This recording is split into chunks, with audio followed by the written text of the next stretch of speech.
us to leave? Yes, we're gonna Let's just leave. Let's just make it easy, okay? We're gonna make it easy. The Rhode Island Assistant Attorney General, whose arrest went viral earlier this week after she seemingly tried to use her position to evade arrest, telling officers they'd regret putting her behind bars, will be placed on unpaid leave.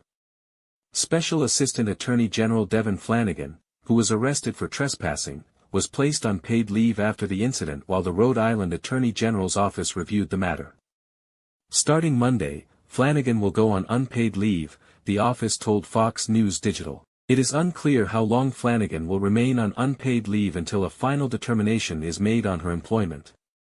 The Attorney General's office did not respond to additional questions about its ongoing review of the matter or when it might make a final decision.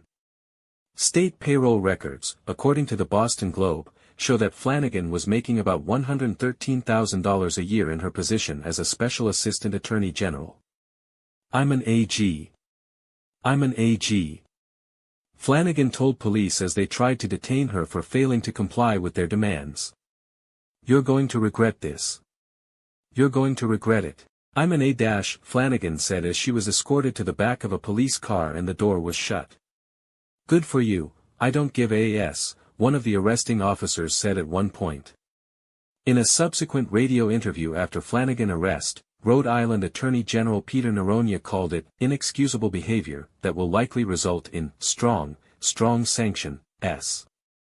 However, he did note that this isn't the first time he's dealt with a case like this involving his staff.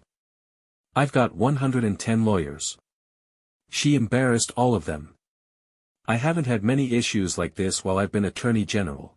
I've had a few, and I let one guy go for driving drunk, had to bring him back.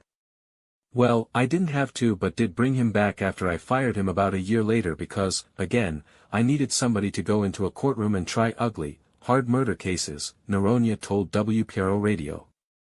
"It's just really hard to find and keep capable lawyers, and so I just have to think really carefully about this one. But no question there will be a strong sanction here." Noronha added that he believed the incident was alcohol-related and noted that doesn't necessarily excuse the behavior. He also said Flanagan had an unblemished record working for him, is thought highly of by the State Bar Association and is taking steps to make amends with the Newport Police Department, including issuing an apology. The Attorney General was asked about certain details of the incident, including whether Flanagan was right in telling the officer it was the law that he must turn off his body camera upon request by a citizen.